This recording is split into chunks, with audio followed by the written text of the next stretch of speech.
então, de introduzir a nossa convidada de hoje, a doutora Vivian Pérez Day.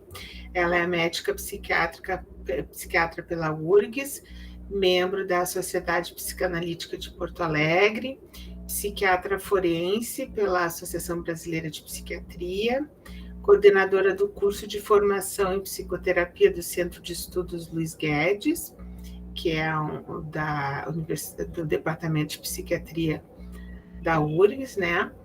Coordenadora do Departamento de Psiquiatria Forense da APRS, que é a Associação de Psiquiatria do Rio Grande do Sul, e perita do Estado do Rio Grande do Sul. Então, muito obrigada pela presença, né? Doutora Vivian, ela vai falar sobre violência familiar, reflexões psicodinâmicas. O Stefan vai coordenar a atividade e já de antemão agradecemos bastante a presença da doutora Vivian. Stefan, tu quer mais ou menos já colocando o tempo, né? Sim, mas... Quer que te avise alguma coisa de tempo? Tudo tranquilo. A única coisa eu vou avisar é que eu tenho meu café já, então, doutora Viviane, tu pode começar quando tu quiser. Então tá. Que bom. Que ele fala teu nome, doutora Viviane. Adorei. Então tá, Vivian. Adorei outros sons, né? A gente já vai acostumando com as linguagens diferentes, que é a linguagem do inconsciente, né? Que é algo que vocês estão tentando também se aproximar mais, né? Que é uma outra linguagem que quem tem esse interesse, né, é algo que faz sentido.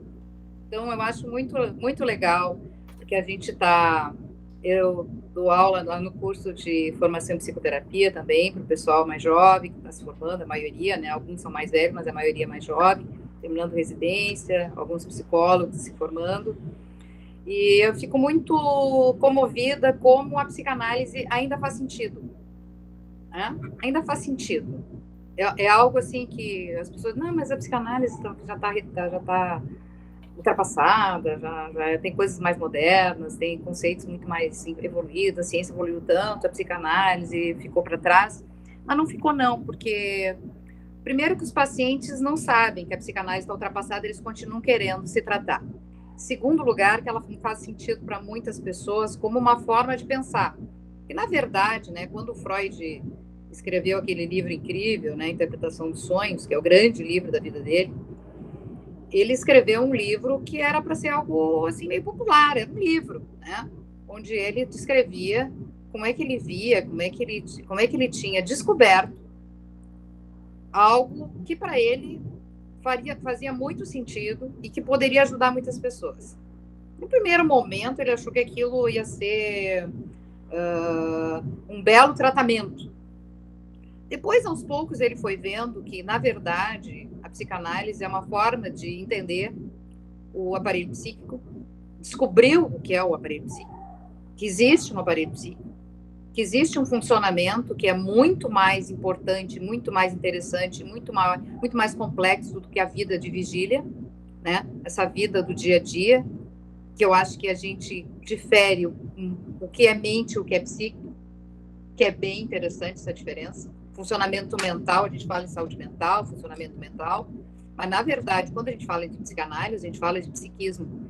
Tem todo um funcionamento do que o Freud vai chamar de psicologia profunda, né? onde ele descreve que existe um trabalho inconsciente que é muito mais complexo, muito mais rico que o da vida consciente. Então, como é que eu vou chegar nesse tema que nós estamos chegando hoje? Eu agradeço muito a oportunidade de estar aqui conversando com vocês, porque a psicanálise, ela é feita na relação. A psicanálise, ela é uma ciência, é uma atividade que se estabelece nas relações. Então, nada mais psicanalítico do que a gente trocar ideias e palavras, e junto com as palavras, símbolos, né? Como é que eu estou aqui, Lúcia Helena? Muito obrigada pelo convite, a nossa querida professora, minha amiga. Eu tenho muita honra de ser amiga da Lúcia Helena, de ter compartilhado uma vida com ela, e agora a honra é toda minha. ela chegar a ser nossa primeira professora titular de psiquiatria, é muita honra. E está também compartilhando com vocês esse espaço de primeira liga de psicanálise da URGS, que eu acho incrível. Eu acho que demorou, né? Demorou, mas saiu, né? Eu acho que interessante, que é uma liga que eu acho que tem tudo para dar certo, né? E pelo jeito já vingou, já tem mais de 100 encontros, né? Espero que tenha vida longa, né? Então, assim, é muito gratificante ser convidada para participar de um espaço assim tão criativo e tão necessário, eu acho. Porque nada mais atual e útil do que psicanálise e do que conversa. E do que integração entre saberes diferentes num mundo tão dissociado, né? E às vezes tão violento. Eu vou começar um pouquinho com vocês, eu acho que talvez o que seja mais interessante para trazer para vocês é a minha experiência, porque aula sobre violência, aula sobre psiquiatria, aula dessas coisas vocês têm todos os dias, em qualquer lugar, qualquer palestra, Google, livros, né? Então, talvez algo que possa trazer para vocês alguma reflexão é a minha experiência própria, né? Eu fiz meu curso de psiquiatria, né? E aí no Hospital de Clínicas, medicina, psiquiatria, residente. Quando eu estava na residência, apareceu a oportunidade de fazer um concurso público, né? No Instituto Psiquiátrico Forense, que era uma instituição, ainda está aberta, viu? E a gente está torcendo que ela siga viva ainda, está no seu êxito letal, praticamente, vivendo de aparelhos, né? E o que me deixa muito triste, porque é uma instituição muito interessante, muito rica e muito necessária. Eu acho que não poderíamos prescindir dela. E acabou que eu entrei residente, bem início de carreira, da minha carreira, e entrei para esse lugar, que era um hospital psiquiátrico já antigo, já tem 100 anos, né? Onde eu tive a oportunidade de conhecer os indivíduos, talvez, mais rechaçados da sociedade. Talvez. Difícil alguém mais rechaçado do que eles, que são os doentes mentais criminosos, né? E eu tive a oportunidade de compartilhar essa experiência, que durou 25 anos, né? Eu me aposentei pela IPF em 2013, com um grupo de colegas extremamente sérios. Uma outra colega nossa, extremamente talentosa, acadêmica, que é a Elisia Teles, que é professora, é minha colega, ainda trabalha lá, ela é um pouco mais nova do que eu, entrou um pouco depois. E eu tenho muita honra de nós termos estudado juntas, durante todo esse tempo, com mais alguns colegas que ainda estão lá ou já passaram por lá. E também tive a oportunidade de acompanhar, vamos dizer assim, o crescimento da psiquiatria forense, que era um bico, né? Até aquela época era uma coisa assim que as pessoas faziam, assim meio escondido, porque era uma coisa meio feia, né? Fazer perícia, né? De gente criminosa, de gente louca, né?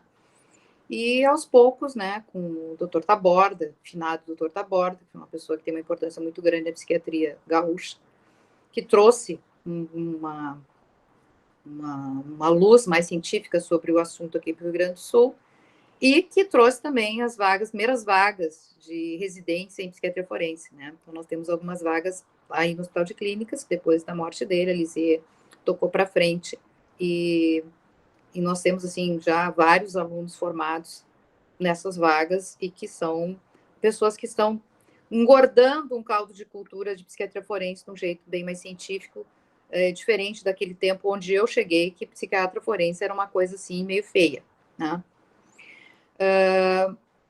Nesse meio tempo, nós começamos a estudar o perfil do nosso paciente, né? E o que nós descobrimos lá? Que a maioria dos nossos pacientes havia cometido crimes dentro da família, né?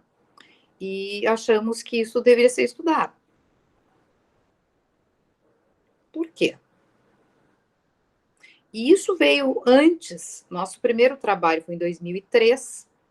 Nós sabemos que agora, de 2000 para cá, muitas leis relacionadas à violência doméstica e outras leis, né, que tem a ver com avanços sociais importantes, né? Mas naquela época nós não tínhamos ainda, né? A Lei Maria da Penha veio depois.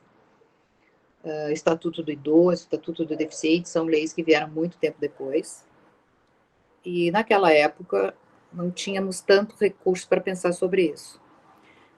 E aí a gente começou a pensar sobre se doença mental favorece o delito na família. Será?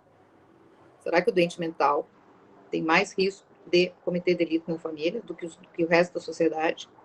O que colabora para que pessoas cometam delitos dentro da sua família? E aí nós fizemos o nosso primeiro ciclo de avanços na época e foi uma experiência assim que nem o encontro de vocês, que nós tínhamos várias pessoas, né, com vários saberes diferentes que se reuniram. Nós tínhamos advogado, procurador de justiça, nós tínhamos pessoal da área de urbanismo, né, e psicologia, psiquiatria. Nos juntamos para entender um pouco melhor esse fenômeno. O que aconteceu? Nós percebemos que o fenômeno era muito maior, que Freud não explicava tudo.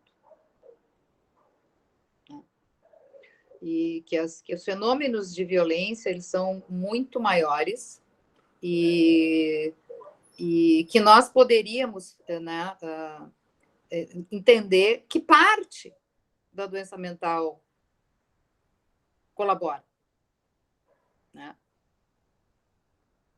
E eu acho que a gente conclui coisas bem importantes, porque a maioria do padrão de comportamento de doença mental, ele é meio comum no resto do mundo, né?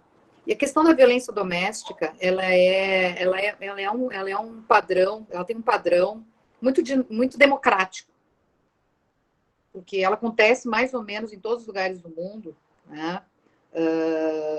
As incidências são muito parecidas, né? Às vezes as pessoas acham, lugares que têm menos cultura, então facilita. Não, pobreza. A pobreza complica toda a vida de todo mundo, né? Obviamente, mas assim, não é isso, né?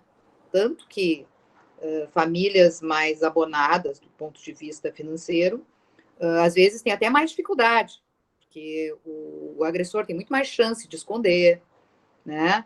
A vítima fica muito mais encurralada, envergonhada, porque ela tem muito mais vergonha de mostrar que ela é vítima de violência, né?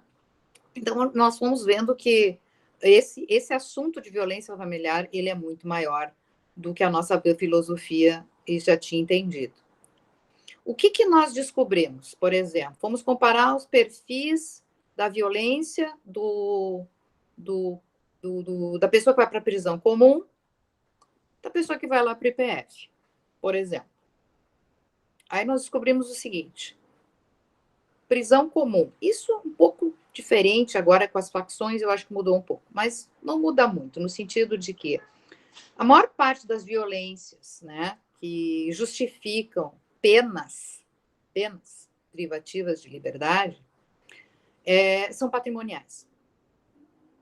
Não são crimes contra a vida. É roubo, é furto, é tráfico, é não sei o quê, tal, né? Então, são coisas assim ligadas a patrimônio, né? A maior parte das penas e dos crimes, né, nas cadeias são patrimônio. A maioria dos presos são jovens. Tem todo um padrão também social, né, ligado ao preso comum, né? 10% dos presos são responsáveis pela maioria do movimento na cadeia. Eles entram e saem, né? Tem uma grande circulação de um grupo que entra e sai toda hora, e um outro grupo que entra, vai e tal, mas tem um grupo que é responsável por circular na cadeia. É o morador da cadeia, né? Comparado com, e assim, digamos que o IPF, na época, tinha 10% ou menos do presídio de casos ligados ao IPF, era 10% do movimento que tinha no presídio. O que acontece com o doente mental? O doente mental, geralmente, ele é mais velho, ele já está há uns 15 anos, mais ou menos, sofrendo de doença mental. Ele já passou por várias situações de tentativa de tratamento, a grande maioria deles. E o nosso colega Rubem foi premiado porque o trabalho dele provou que aquelas pessoas que já tinham tido algum tipo de tratamento, qualquer que seja, tinham menos risco de cometer o homicídio. O homicídio, né, concretizado, é mais comum em pessoas que nunca tiveram nenhum tipo de tratamento, se tratando de doença mental. Quem ia para o IPF? Pessoas que eram consideradas inimputáveis. Quem são os inimputáveis? Se vocês têm uma ideia sobre psiquiatria forense, posso falar? Tem interesse? O que vocês acham? Sim? Eu acho interessante dar esses conceitos, Tá. Vivian, porque talvez nem todos estejam tão familiarizados, ouviram falar, mas há confusões nesses conceitos até entre as pessoas que estudam bastante, né? Ótimo, então vou explicar. Quando alguém comete um delito, alguém levanta, alguma das partes, pode ser tanto o promotor público, como a defesa, como o próprio juiz, pode levantar o que se chama de incidente de insanidade mental. Alguém diz assim, olha, essa pessoa cometeu esse crime porque ela é doente. Alega doença mental. O processo para e essa pessoa tem o direito, porque se não lhe for dado esse direito, corre o risco desse processo não poder ir adiante. Fica invalidado esse processo, porque foi lhe negado esse direito à perícia. Né? Então, é um direito da pessoa passar por uma perícia. Quando ela vai para o IPF, aqui no Rio Grande do Sul, o Instituto Psiquiátrico Forense é responsável por todas as perícias criminais do Estado. Tem um grupo de peritos, psiquiatras concursados, que fazem essas perícias. Ainda tem lá meia dúzia de gato pingado fazendo esse tipo de perícia e o Estado não conseguiu resolver esse problema das perícias. Eu temo que terceirize, né? Esse é um temor que eu tenho. Espero que não. Porque é muito sério para ser um trabalho terceirizado. Então, ele vai lá para o IPF e algum dos psiquiatras, nossos peritos, avalia essa pessoa. 2 psiquiatras avaliam essa pessoa. E se essa pessoa é considerada doente, no sentido daquele delito, porque eu posso ser doente, mas posso ser responsável por aquele delito. Não quer dizer que eu tenho que ter um nexo causal. Se estiver comprovado que existe nexo causal entre a doença e o delito, essa pessoa pode ser considerada inimputável. Por que ela é inimputável? O que é imputar? É atribuir responsabilidade a alguém. Então, se eu não estava em condições de escolher o que eu estava fazendo, isso significa dificuldade de entendimento e de autodeterminação, que são as 2 capacidades que a lei exige que a gente se posicione. Se essa pessoa tinha capacidade de entender e se posicionar, ela é considerada inimputável. Ela não pode ser responsabilizada sobre esse delito. Ela pode ser considerada parcialmente responsável, se ela tiver uma responsabilidade reduzida, porque isso vai depender do tipo de quadro que ela tem. Tem quadros psiquiátricos que se relacionam à capacidade reduzida, mas não total. E tem aqueles quadros que não são modificadores de imputabilidade, em que a pessoa é considerada responsável. Né? Então, através de uma perícia psiquiátrica que se vai determinar se essa pessoa é ou não imputável, semi-imputável ou imputável. A partir daí, essa pessoa, se ela é considerada inimputável, o juiz considera ela absolvida do delito. Ela é inocentada, que é diferente de outros lugares do mundo. No Brasil, ela é inocentada. Se ela é considerada semi-responsável, ela vai ter a pena reduzida, ou ela pode cumprir o que a gente chama de medida de segurança, que é o equivalente da pena para o doente mental. Se ela é responsável, ela vai responder, vai ser condenada ou não, vai receber uma pena. Se ela for parcialmente responsável, ela pode fazer tratamento ou vai ser redução de pena, ou ela vai ser inimputável e aí a pena dela vai ser substituída por tratamento, cujo período mínimo é 1 ano e o máximo 3 anos. Uma das lutas que nós tivemos durante todo o tempo que eu trabalhei lá foi de conseguir, desde o início, solicitar ao juiz que ele concedesse alta progressiva desde o início, ou seja, a pessoa entra dentro do hospital, pode cumprir um prazo de 1 a 3 anos e desde o início ter alta progressiva, ou seja, dentro dos critérios da equipe ela possa sair para ir aos poucos voltando para a comunidade. Se ela está muito doente, se ela está melhor, se ela está estabilizada, se ela tem condições, até a alta completa dessa pessoa, né? Que a gente lutava muito para conquistar, e na grande maioria dos casos a gente conquistou isso, né? Que essas pessoas voltassem para casa e convivessem com as suas famílias recuperadas. O que nos chocava naquela época, que choca todo mundo?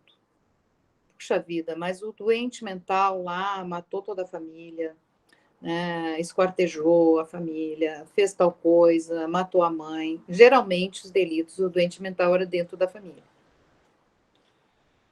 E mais chocante ainda, as mulheres, a grande maioria das mulheres que iam para lá, tinham matado seus filhos. A incidência de mulheres inimputáveis é muito baixa. Só quando as mulheres têm uma doença mental grave, isso parece ter uma repercussão maior na mulher, né? Porque a média entre a mulher no IPF e a mulher no presídio tem mais, na proporção é mais alta na mulher no IPF do que no presídio, né? Então, mesmo que sejam assim 50 mulheres no IPF, é uma média de 10 para 1, e no presídio é 20 para 1. Né? Então, aumenta a possibilidade para a mulher cometer um delito, o fato de ela ser doente mental. Né? Então, o que a gente começou a se dar conta? Um dos grandes problemas da doença mental, né, é que o doente mental, ele tem uma vida mais isolada, ele tem uma vida mais empobrecida, acaba que ele fica morando só com a mãe, em geral. Ele fica morando só com a mãe, em geral. Os irmãos saem de casa, o pai, sei lá, morre, e fica o doente mental com a mãe, em geral. Muitas vezes os homens, sem tratamento. Uso de álcool.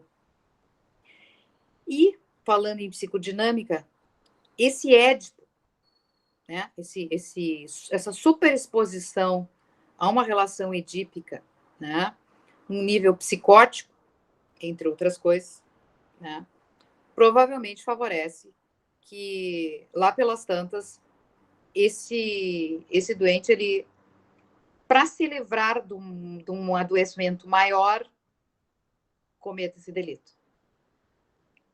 Né? Então, várias coisas a gente começou a pensar a respeito. Né? Por que determinadas pessoas, né, e por que determinados doentes mentais cometem delitos? Por quê? A grande maioria dos doentes mentais não comete delito nenhum. As pessoas têm muito medo da doença mental, né? Mas a grande maioria dos doentes mentais não tem. Não são perigosos. Os perigosos não são os doentes mentais.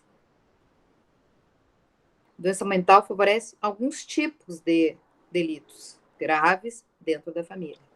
Mas o doente mental não é o maior agressor dentro das famílias em geral. Entendem a diferença? Sim, a doença mental favorece o delito na família, a violência na família, porém, não é o doente mental quem mais comete crimes dentro de casa. Isso vocês veem, inclusive, na imprensa, né? O feminicídio durante a pandemia aumentou muito, né? riscos aumentaram muito, né? A grande maioria dos casos não está envolvido um quadro de doença mental nos agressores. Doença mental franca, né? Ponto de vista, assim, sintomático, produtivo, né?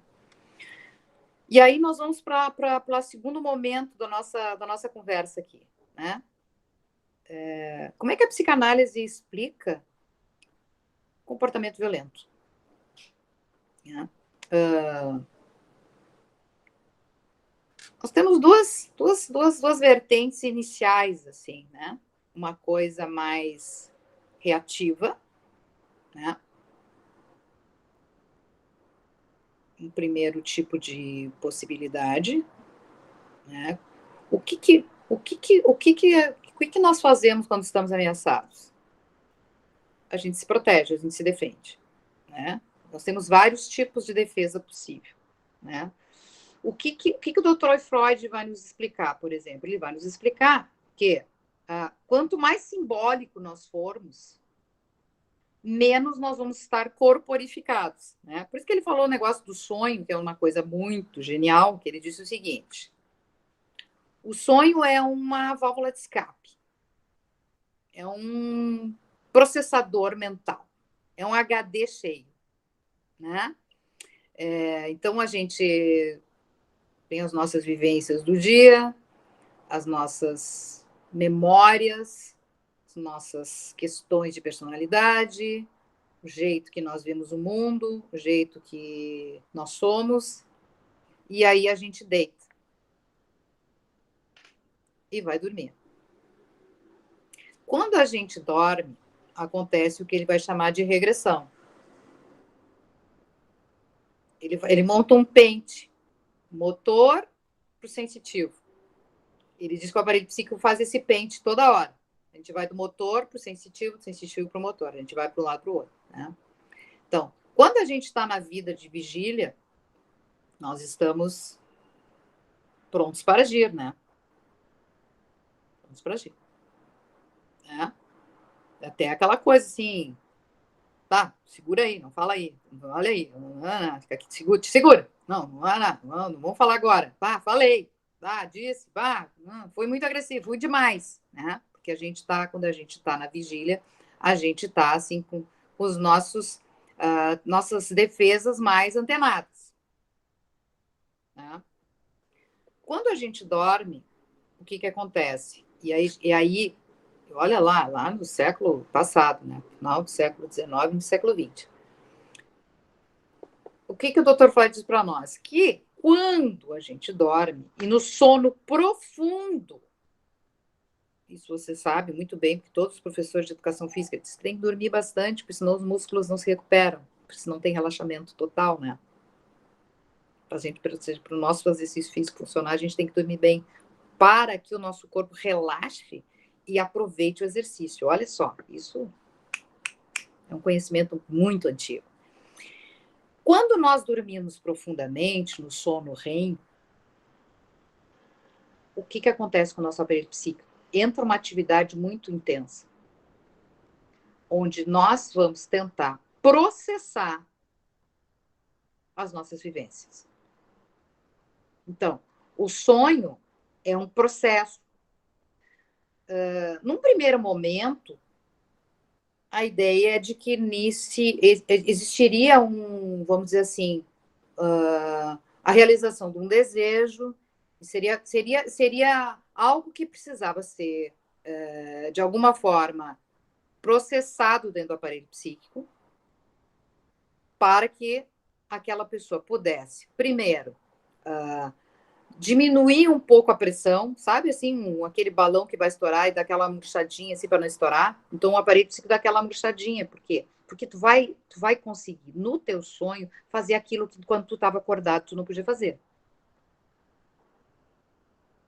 Não é assim, eu tinha vontade de fazer isso. No sonho tu faz isso. Tu realiza. E mais, de uma maneira tão disfarçada que tu sabe, mas tu não sabe que tu realizou. Então, é uma forma muito perfeita de poder, de alguma forma, aliviar a tensão dentro do aparelho psíquico. Com tempo, hoje, eu estava falando com o Stefano sobre as questões da psicanálise mais contemporânea. No século passado, se tinha uma ideia de se ter algo resolvido, processado, né? Era aquele conceito da arqueologia. Nós íamos encontrar lá nos escombros das gerações anteriores o sentido das coisas do nosso inconsciente. Não está errado. Não está errado. Isso segue, de alguma forma. Mas esse não é o verdadeiro, vamos dizer assim, hoje, o verdadeiro objetivo. O nosso objetivo é continuar cavando. E continuar caminhando. Não é parar. Que legal, achei aqui, né? Que bonito, que legal, que bacana. Entendi, então. Isso, tudo que é meu trauma foi esse. Né? Não, teu trauma não foi esse. Teu trauma é acessar conteúdos que talvez hoje tu possas acessar, que quando tu era pequeno tu não podia, porque eram assuntos muito difíceis, muito sensíveis, não passíveis de representação, e torná-los pensáveis, torná-los representáveis, tornar-lhes narrativa. Isso, na hora da violência, isso não existe. Tanto que no século passado a gente dizia partir para a ignorância, lembra, Lúcia? A pessoa dizia, partiu para a ignorância é quando partia para a ação, para a violência. Né? Então, é aquele momento em que o processamento psíquico não dá conta. E o indivíduo parte para a ação. Isso é uma questão. Que a gente podia dizer que essa seria uma forma de defesa até narcísica contra uma ameaça ao ego. Faz sentido? Num segundo momento, que aí já veio outro momento da teoria do Freud, em que ele sai de um tipo de conflito e vai para o conflito vida e morte, ele sai do eros e da autoconservação, dos impulsos sexuais e da autoconservação para vida e morte, em que ele diz o seguinte: tudo que está buscando vínculo, tudo que busca um vínculo é vida. E tudo que busca o inanimado é morte. Então, aí ele sai lá da Bíblia, que diz, né, que do pó nós viemos, por pó voltaremos, né? Então, assim, que existe uma tendência humana para o nada, para a não existência, para a morte e para algo que para nós não é representável.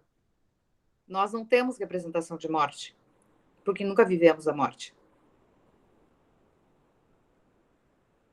Isso é algo muito difícil para o ser humano, tolerar que nosso destino é uma coisa que nós não sabemos o que é.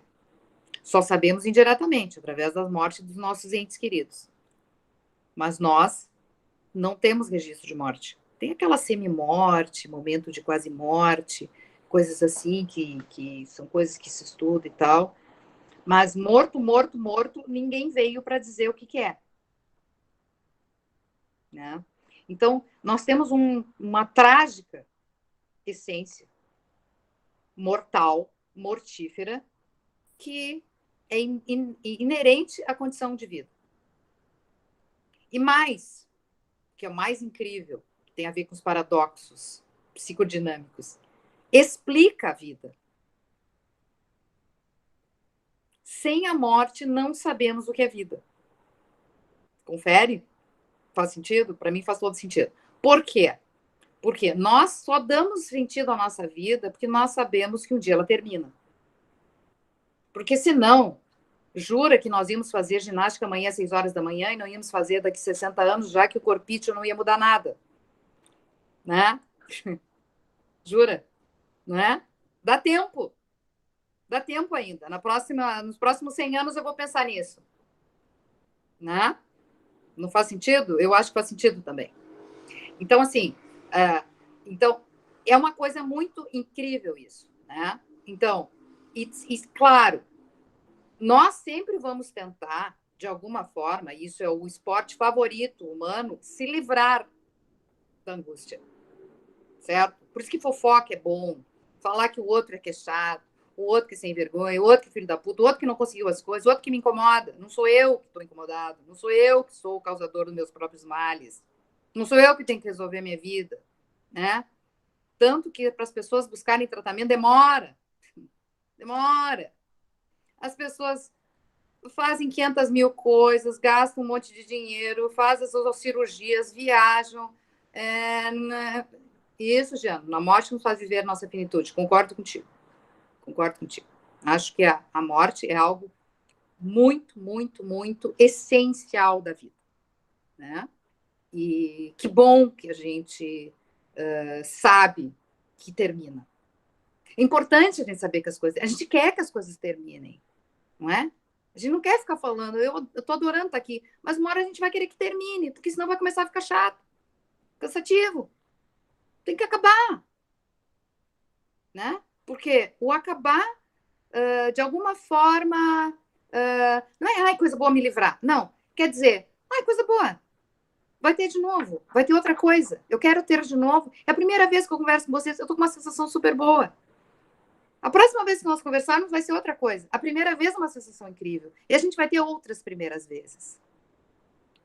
E isso é muito lindo, porque tu pode estar com 95 anos, tem pessoas idosas me procurando, e eu tô com 90 e poucos anos, e assim, estão vivas e não morreram. E do que elas vão fazer da vida? Eu não sei, continuar vivos.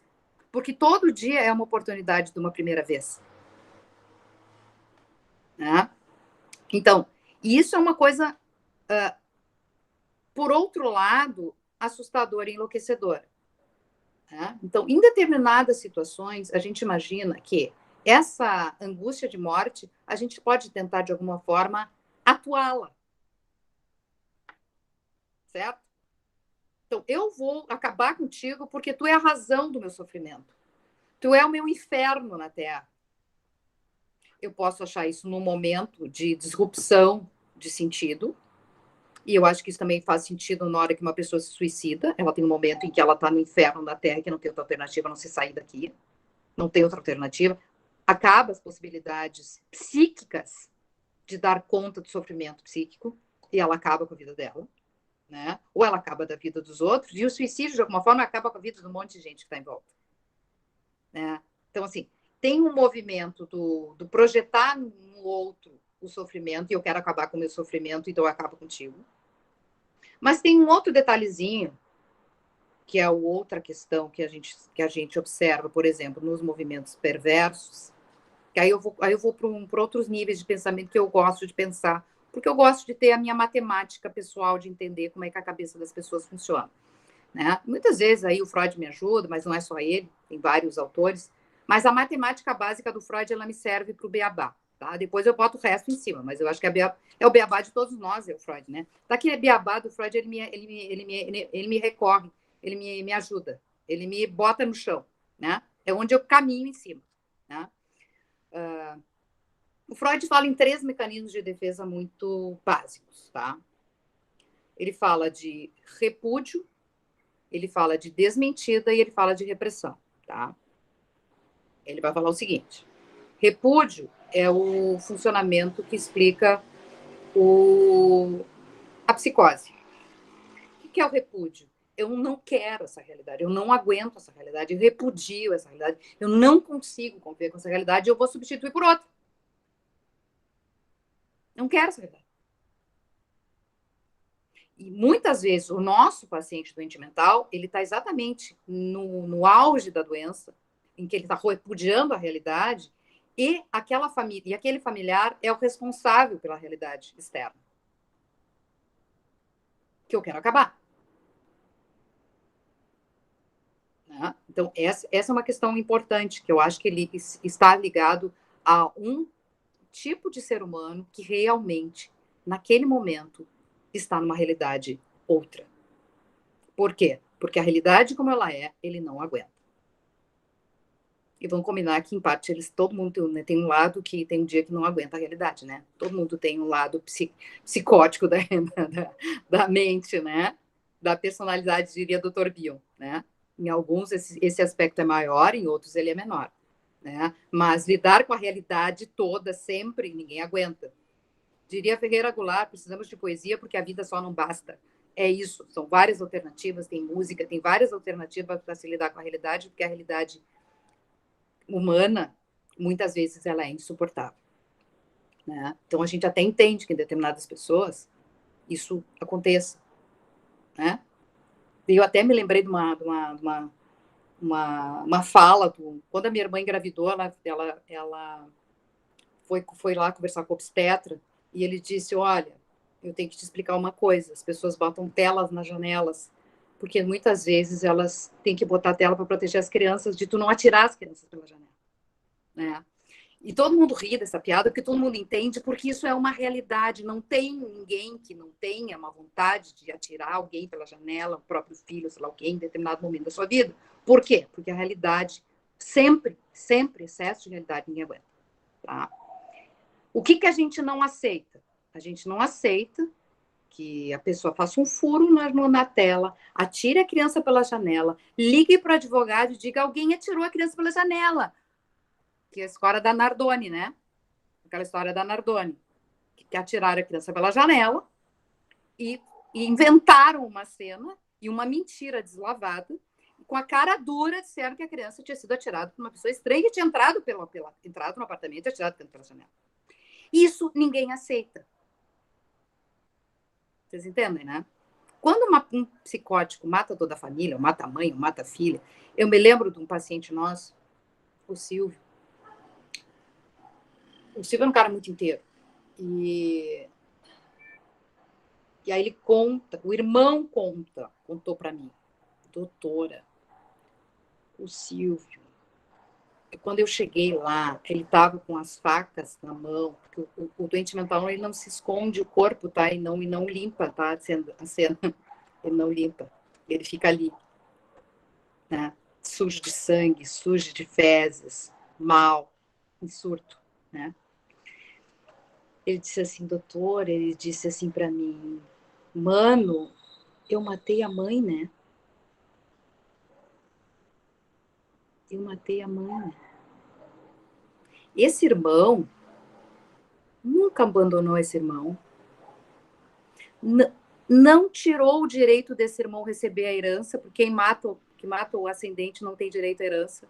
Sabe que esse irmão deu o dinheiro da herança para o irmão e sempre entendeu a doença mental do irmão e do grau de loucura que esse rapaz ficou a ponto de fazer esse crime terrível, do qual ele não se recuperou. Os matricidas não se recuperam bem, viu? Matricida é uma coisa muito complicada. São esquizofrênicos graves, em geral, cuja recuperação do aparelho psíquico é muito difícil. É um crime muito hediondo mesmo, né? Tu vê que incesto, né? Nessas coisas assim que tem relacionadas com incesto, sempre é um pouco... É ainda um tabu complicado para a humanidade. Bom, então eu falei para vocês do repúdio. Diz o Dr. Freud que é o seguinte, um outro momento dentro do aparelho psíquico, a criança vai se desenvolvendo e ela chega num negócio chamado princípio da realidade. Ela sai do princípio do prazer e chega na tal do princípio da realidade. O que é o princípio da realidade? Diz ele no 2 princípios do funcionamento mental. Uma frase que eu acho maravilhosa. Nenhum ser vivo sobrevive sem respeitar a realidade. Alguém tem dúvida dessa frase? Eu não tenho dúvida nenhuma. Se eu não aceitar a realidade, eu baio. Certo? Eu posso até mudar a realidade. Eu posso brigar com a realidade. Eu posso tentar fazer uma realidade melhor. Mas eu não posso negar a realidade e dizer que ela não é assim. Eu preciso aceitar a realidade para poder lidar com ela.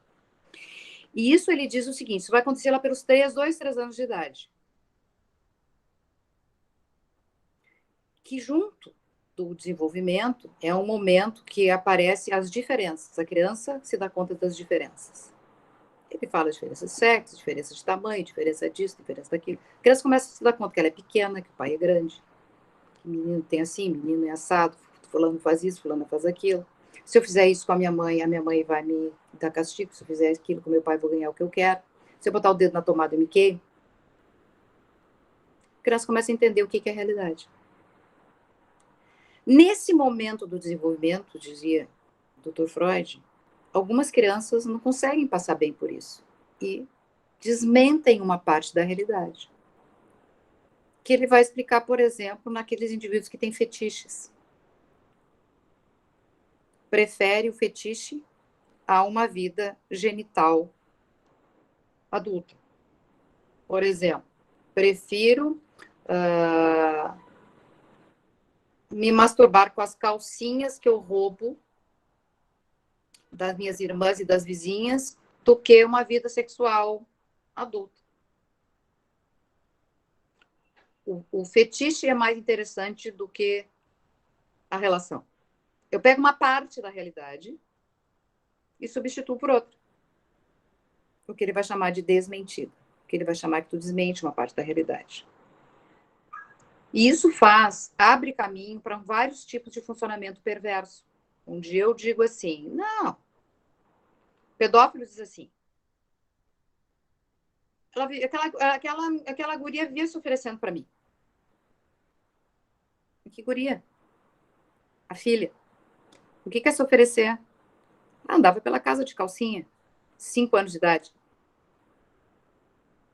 Então, o funcionamento perverso autoriza a outros tipos de violência.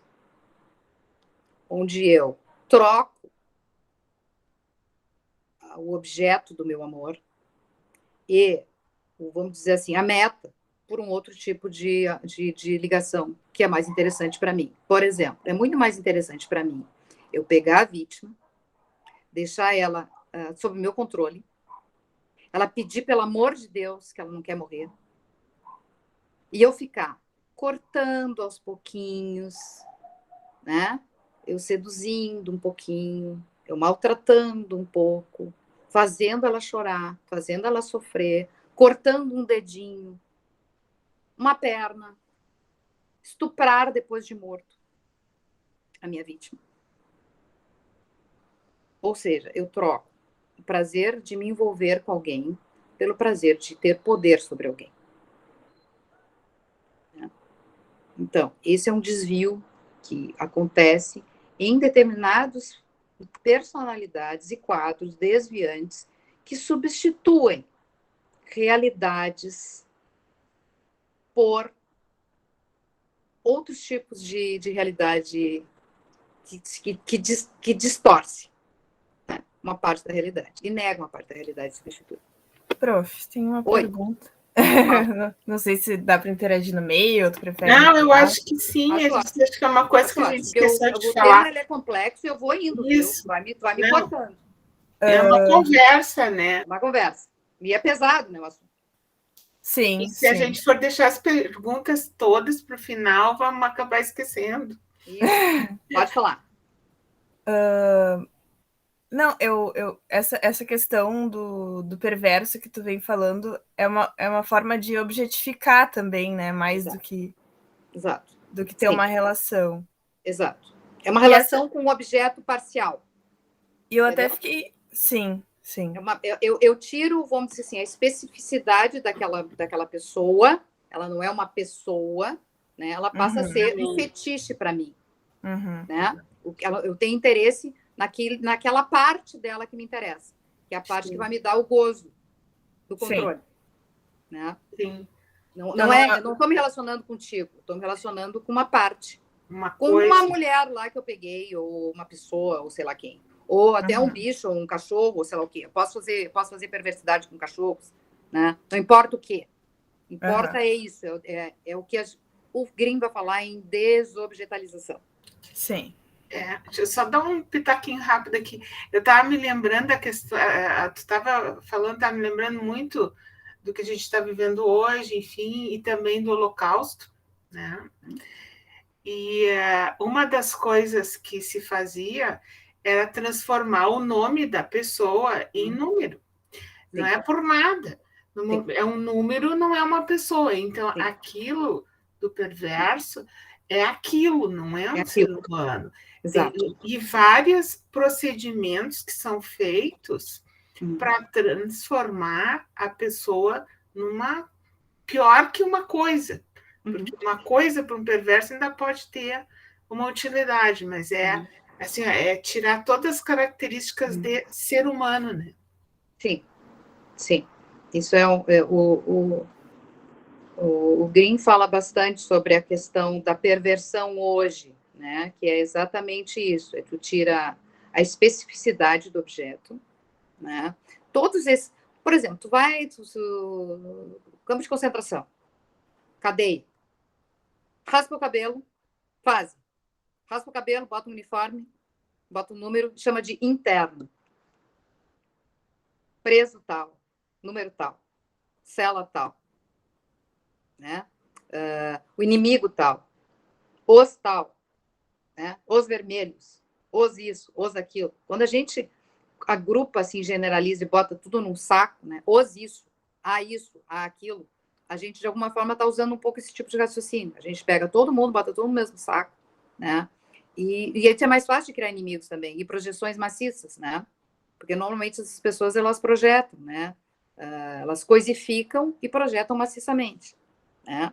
Então, o prazer, quer dizer, toda a questão da violência, nesse caso, é um exercício de poder, que é diferente de uma reação a uma ameaça, né? Esse é um outro tipo de, vamos dizer assim, de gênese de violência, né? E muitas vezes é dentro da família. Tanto que os feminicídios ocorrem dentro de relações conjugais. Geralmente, quando, especificamente, as mulheres vão embora. Sim, mas não é porque eu estou com saudade da fulana. Eu não quero que ela saia do meu poder. Eu não quero que ela tenha uma vida. Eu não quero que ela tenha outro companheiro. Eu não quero que ela saia do meu controle. É esse o problema. Não é ela. O amor da minha vida que está indo embora. Eu não aguento mais ficar sem ti. Não. O problema é como que sem ti tu vai ficar bem. Não, tu é uma coisa minha. Tu tá sob meu poder. Tu é meu objeto. Tu tá sob meu controle. Aí tu resolve ser gente e sair do meu controle. Como? É aí que a pessoa é morta. E os uxoricidas, que são esses caras que matam as mulheres, né? Eles não têm cura, gente. Eles não têm cura, gente. Eles ficam em colo na mulher o resto da vida. Né? Às vezes, eles colam em outra mulher, fazem um outro tipo de relação assim, né? E largam um pouco. Mas, e eles tendem a repetir, né? Matam uma, matam outra, matam outra, matam outra. São relações abusivas que elas vão... a pessoa vai aumentando... Exato, só troca o objeto, sim. E vai aumentando. Ela começa assim... que linda que tu tá, né? Mas tu não acha que tu tá, assim, muito maquiada pra ocasião? Né? Não gosto muito quando tu bota batom vermelho, né? Eu gosto muito da cara lavada, eu gosto muito do teu rosto natural. Até pode ser verdade, né? Mas nesse contexto não é, né? Não sei, pois é. De novo, tu vai sair com tuas amigas? Mas aquelas tuas amigas, tudo separada. Tu não sai com tuas amigas casadas. Tu te arruma mais quando tu sai com tuas amigas do que tu sai quando tu sai comigo. E começa assim. E a pessoa começa, poxa, será mesmo? Sei lá, com as minhas amigas, mas eu acho elas tão legais. Não, suas amigas não são boa companhia para ti. E começa, né? Começa. E aquilo vai indo cada vez mais. A violência, ela aumenta de intensidade, de frequência. A pessoa começa a pegar gosto. Cada vez ela quer mais. O outro vai cedendo, o outro vai caindo nessa dupla, porque o outro é vulnerável. Não é qualquer um que cai nisso, né? Mas tem pessoas que são vulneráveis a isso.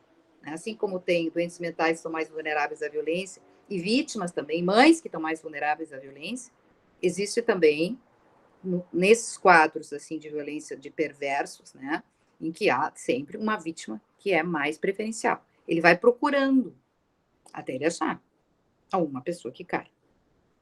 E aí aquilo vai, e a pessoa não sai sozinha. Não sai sozinha. Não consegui ouvir tudo que tu falou, Aurora. Fala para mim que cortou um pedaço da mensagem. Fala para nós. Não, eu achei interessante isso que tu falou, isso do perverso, que ele reivindica poder, e como isso já é um sintoma que socialmente a gente já tem, né? Que, inclusive, o feminismo, ele reivindica que a mulher saia dessa posição de objeto. Isso. E vá para uma posição de ser, de fato, amada, né? E não reivindicar esse poder. Então, é muito louco como tem gradações disso, assim. Graduações, sobre isso. Sim. E tem um lado banalizado, né?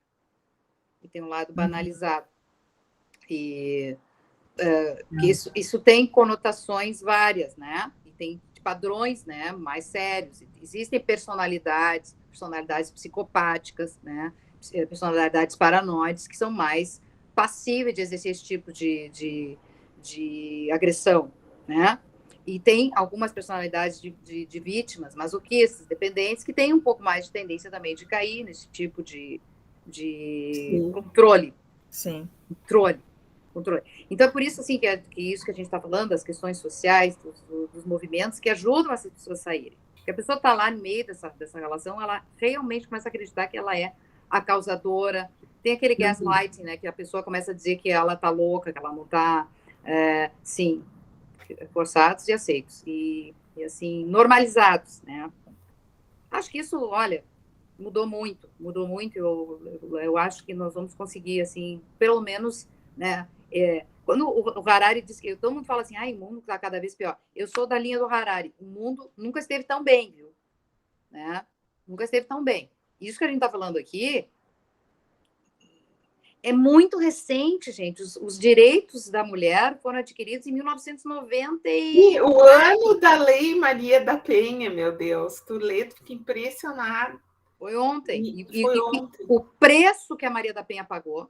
Você sabe a história da Maria da Penha? Conselhos tutelares. No nosso tempo de medicina... uma coisa de 1990 para cá. Gente. 30 anos para cá. Isso tudo é muito novo. Né? Então, assim, são coisas assim que... a criança era chamada de menor na lei.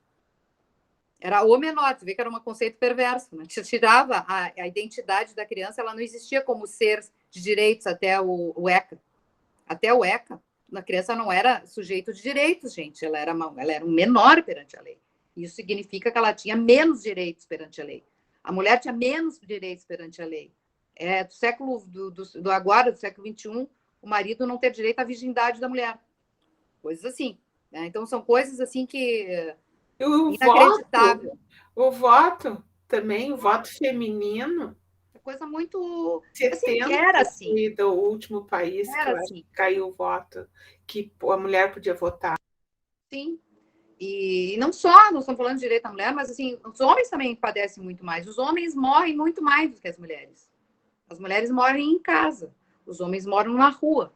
E morrem na rua vítima de outros homens malvados e perversos também, né?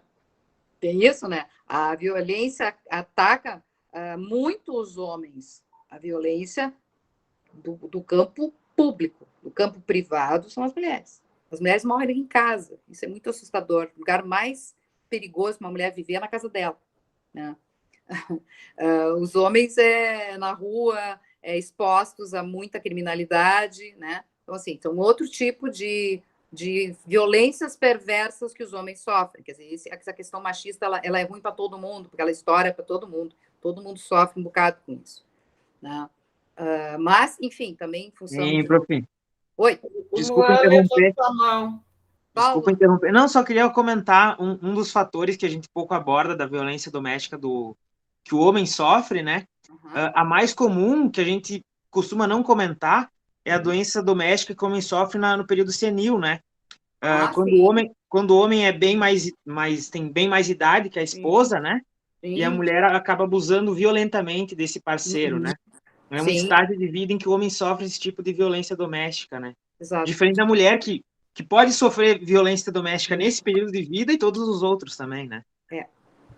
É que os homens aí, quando ficam velhos, vão para casa, né? E aí eles vão de alguma forma, eu acho, daí sofrer as mesmas violências que as mulheres sofrem. Tem um trabalho bem interessante sobre os agressores das mulheres ao longo da vida. Né? Quando a mulher é criança, a agressão é feita pelos pais, né? Alguns trabalhos comprovam que é mais a mãe, outros trabalhos que é mais o pai. Eu acho que deve ser mais a mãe, porque os pais não são pessoas frequentes na família das crianças, né? Pelo menos no Brasil. Né? Então, eu imagino que sejam mais as mães.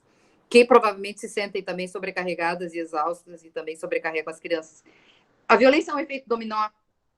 Sempre o mais forte vai batendo no mais fraco, né? Vocês podem ver isso, né? Vai estourando no mais fraco. Quando a mulher é adulta, ela sofre agressão do companheiro, e quando ela está velha, ela sofre agressão dos filhos, né? Então, também, o velho, quer dizer, a violência patrimonial do velho é uma coisa bizarra, né? Não tem velho que não esteja pagando a luz, o IPTU, alguma coisa, ou a conta da família toda, né? Está todo mundo nos puxadinhos e o velho está pagando alguma conta sempre. Sempre tem empréstimo. O velho está sempre pagando. Tem uma exploração muito grande do ponto de vista patrimonial, e eu acho que os homens sofrem isso. E tem uma coisa interessante, nós fizemos uma pesquisa aqui em 2018, foi um pouco antes da pandemia, o primeiro caso de mulher que foi processada na Inglaterra por abuso do marido. Ela foi presa por abusar do marido. Então, assim, não é uma questão só de gênero, mas a gente está falando de papel social, né? Isso é interessante, tem papéis muito rígidos em relação a isso, e estoura muito mais na questão da mulher, né? Mas também que eu acho que aumenta essa violência também porque as mulheres estão querendo sair desse papel, né? E é quando elas saem do papel, elas são mais vítimas de violência, tá? Então, isso é um processo que a sociedade está tentando lidar, que é poder tolerar, aceitar os movimentos, né, de empoderamento, de mudança de papel de determinados grupos sociais, né? Que é uma coisa que, com certeza, é bem-vindo para todo mundo, né? Se todos nós tivermos uma relação mais igualitária, mais de respeito ao outro e as individualidades e as diferenças, ou seja, respeitando as individualidades, a gente vai estar numa sociedade menos perversa, certo? Se a gente coisifica menos o outro, porque aquele é assim, porque aquele é assado, porque aquele é aquilo, porque aquele é aquele outro, né? E a gente engloba tudo isso e despersonaliza aquelas pessoas e projeta naquelas pessoas e no grupo oposto tudo que nós temos de ruim, né? A gente empobrece o nosso aparelho psíquico e empobrece a nossa sociedade, né? A nossa sociedade vai ficar mais violenta. A nossa sociedade brasileira, ela tem características muito violentas, apesar de ser uma sociedade também que tem uma certa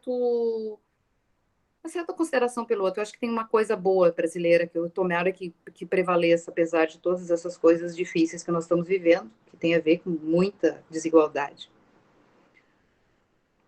E aí a gente vamos chegar agora no terceiro nível de funcionamento, que seria, digamos, um funcionamento mais neurótico, que é quando há repressão. O que é a repressão, né?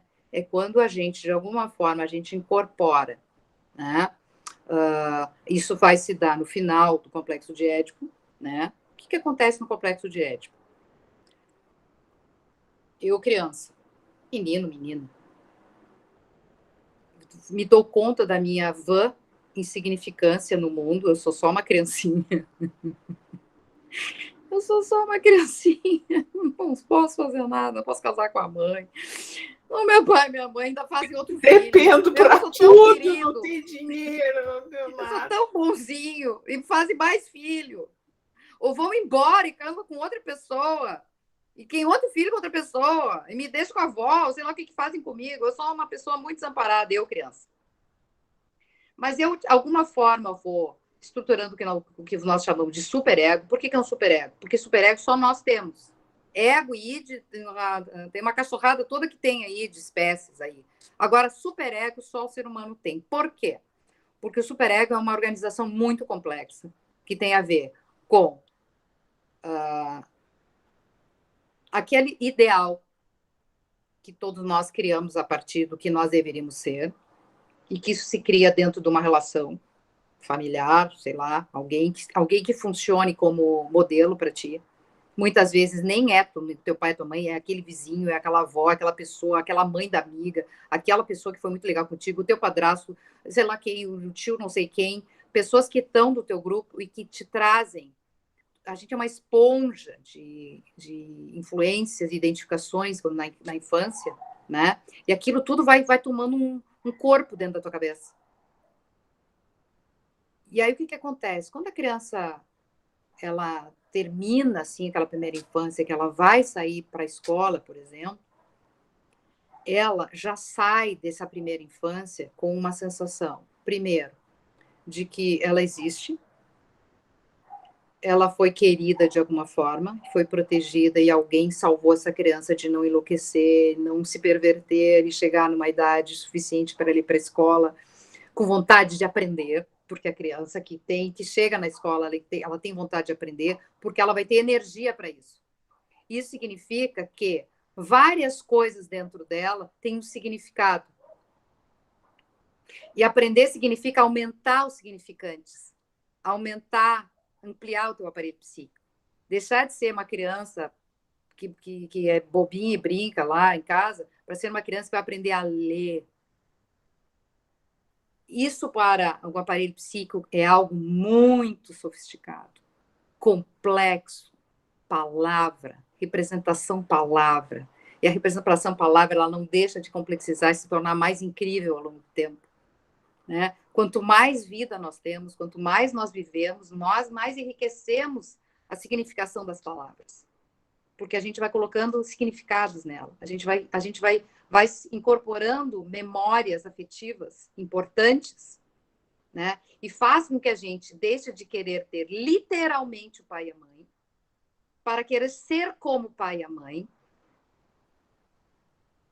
e de ser diferente e ter a própria vida. Olha que coisa incrível isso. Isso é maravilhoso, né? Isso significa um ser com autonomia suficiente para crescer e para aprender. Ou seja, ela tem que ter energia para aprender. Uma criança que tem um início muito complicado, ela não consegue ir para a escola aprender. Ela não está pronta para aprender. Ela está sofrendo ainda. Ela tem que ter, no mínimo, um início, um bate-bola bom dentro de casa para ela poder estar livre para aprender, querendo ser alguém. E vocês sabem disso, né? Quanto mais sofisticado é o nosso aparelho psíquico, menos leis e menos violência a gente comete. Confere? O que vocês acham? Não é verdade? Olha que coisa linda. Se eu tenho uma capacidade psíquica de tocar violino, né? Eu consigo transformar meu sofrimento em música, em ler, em estar aqui com vocês. Olha que coisa linda que nós estamos fazendo aqui. Nós estamos transformando coisas que não têm significado na nossa cabeça em coisas com significado. Isso significa ligar para o Dr. Freud. O que liga é vida. Mas a gente precisa que ligue e que desligue. Porque quando a gente desliga, a gente liga de novo. E isso que amplia o aparelho psíquico. Isso é que a psicanálise faz hoje. A psicanálise de hoje, ela está mais preocupada em tornar a pessoa que procura ela alguém com que continuamente consegue ligar, fazer novas conexões e renovar-se e refazer-se o tempo todo. Porque isso liga a vida. Isso amplia o nosso aparelho psíquico e isso nos dá um leque de possibilidades de lidar com o sofrimento. Confere? Aí tem dia que eu vou querer dormir mais cedo, tem dia que eu vou querer ver Netflix, tem dia que eu não quero fazer porcaria nenhuma, tem dia que eu quero ir para a praia, tem dia que eu quero caminhar, tem dia que eu quero bater papo com a Lucelena, que eu quero tomar um trago com ela. Isso mesmo, quer me mandar caminhar. Né? Ou tem dias que eu quero fazer um Muay Thai violento. Quer ver? Tem dias que eu quero bater em mim, que eu não vou caminhar. Tem pessoas que não querem nada disso, que querem só lidar com o computador e que ficam lá enlouquecidas com lá os programas. Eu sei lá, né? Porque isso essa possibilidade de transformação que começa com uma infância que possibilita o mínimo, né? Uma mãe suficientemente boa, já diria o Dr. Winnicott. Não precisa ser uma mãe perfeita, precisa de uma mãe que consiga lidar com a criança no sentido de que a criança consiga se sentir acolhida. Sim. O Winnicott diz isso, de um ser totalmente não integrado, a gente vai tentar integrar. De um ser totalmente dependente, nós vamos tentar chegar num ser autônomo. Todos os autores psicanalíticos vão dizer a mesma coisa. Ninguém faz todo esse processo, queridos. Ninguém. Todo mundo roda em alguma matéria nesse desenvolvimento. Tem algum módulo que nós vamos perder, tá? Todos nós. Né? E isso faz... uma figura já conhecida como Bowlby. Sim, que é a largada do Bowlby, né? Bowlby fala... Ele tem essa maneira de ver... esse início. Esse início bom, gente. Sabe? Um início bom. Ai, não tem nada que ver com roupinha de Miami, não tem nada a ver com porcaria nenhuma, nem com leite especial, não tem a ver com nada. Às vezes é um leitinho ali com aguinha de arroz, né? Aquela aguinha com arroz, não, um pouquinho de leite. O bebê toma isso aqui, gente. Uma madeirinha de 100 ml. Não precisa uma montarela de comida. Não precisa roupa importada. Precisa um bercinho limpinho. Né? Não precisa muita coisa. Aliás, muita coisa até atrapalha. Aquele quarto cheio de coisa, cheio de brinquedo. A criança fica meio atrapalhada com aquele monte de coisa, invasão de gente. E toda hora gente. E entra e sai, gente que agarra, gente que pega, gente que passa para lá, outro passa para lá. E aquela mãe que anda com aquele criança para cima para baixo. E leva no vestiário. E puxa para lá, e puxa para lá. Não precisa muito. É o básico. Fazer o básico. Mas tem que fazer o básico. Sabe por quê? O colinho, o beijinho, o passamão, assim. O básico, bem simplesinho, assim, uma coisa boa. Ser uma coisa boa. O que eu preciso para ser mãe, ser pai? Sei lá, achar que ter um filho é uma coisa boa. Só isso. Vai ser uma coisa boa. Por que a pessoa tem filho? Eu acho que é porque elas acham que vai ser uma coisa boa. Espero que seja. Vai ser bom ter essa experiência. Não tem por que ter filho se não for para isso. Antigamente precisava ter filho, porque não sei o que lá, que a mulher, não sei o que lá. Acabou esse negócio. Aí não vai ter filho se achar bom. Pronto, não achou bom, não tem filho. Não precisa ter filho por outro motivo. Então, esse iniciozinho simplesinho, assim, porque o Dr. Freud disse um negócio legal também, que eu gosto bastante. Ele diz assim... Encontrei isso na internet. A experiência de satisfação. Quando o bebê encontra o seio, ele fala seio, mas pode ser mamadeira, tá? Não tem nada a ver isso com o ponto de vista concreto. As pessoas vão muito no Freud concreto, que fala em pênis, vagina e peito, que é tudo literal. Não é literal, gente, é símbolo, tá? Símbolo, por favor, pense em psicanálise como símbolo. Né? O colo da mãe, o colo de alguém seguro, alguém que queira a criança, alguém que acolha a criança. É isso que a criança precisa, alguém que acolha. A mãe, sim, a mãe pariu... Tem um batimento que ela já conhece, o cheiro da mãe, ela já conhece a mãe desde a barriga. Então, facilita, certo? Facilita. Mas, se não for, paciência. Não vai ser isso que vai determinar a felicidade ou infelicidade de uma pessoa, se ela é da barriga ou não é da barriga. Né? Não vamos deixar de ser concreto, né? Pelo amor de Deus. O que acontece? A criança tem uma experiência de satisfação. Essa experiência de satisfação para ela, que liga o leite ao prazer de mamar, é fundante do aparelho psíquico. Certo? E quando ela tem uma vivência de satisfação muito bacana, que é aquela coisa assim, boa, vem cá, madeirinha, ai, daquela nanada boa, aquele mamazinho gostoso, né? Morninho, né? Aquele colinho calminho, coisa boa. Aquela experiência de satisfação, aquele cheiro da pele da mãe, né? Aquele colo gostoso. É uma experiência, imagina só, o bebê nasce daquele parto complicado, humanizado não é muito fácil nascer, não. Nada é muito fácil. Ele nasce com dor, tá? Nem que é fácil, porque não é. Porque respirar dói, porque o sair da barriga dói, é jogado para fora, não é uma coisa muito light nascer, tá? Bom, aí ele vem e existe isso pela primeira vez. Gente, pela primeira vez. As primeiras vezes são incríveis, né? Para coisa ruim, para coisa boa. Para coisa boa, então, nem se fala. As primeiras vezes são muito legais, das coisas boas. E aquilo funda o aparelho psíquico. E o que acontece? Ela tem um gostinho de quero mais. E é o gostinho de quero mais que faz com que o aparelho psíquico se desenvolva. Por quê? Eu só posso desejar uma coisa se eu já tive. E só posso tolerar a falta dela se eu começar a entender que aquilo vai voltar. Né? E quando a mãe diz assim, vai passar, vem cá, dor de barriga, vai passar com a mamãe, ela diz, vai passar, vai passar, vai passar. Que é o que a gente diz pra gente, tá, Vivian, agora te acalma, tu tá começando a ficar agitada, vai devagar, pensa, respira. Você já passou por isso. Vai na mãe. Não é tudo isso. Não, mas vai ser um horror. Vou estar em pânico. Vai ser uma merda. Não, vai ser dormindo. Se eu não puder, chama a Lúcia, eu tô aqui apavorada, né? E a Lúcia vai dizer, Vivian, te acalma. Não tem problema, eu vou aí, deixa que eu vou aí, vamos bater um papo, não fica tranquilo.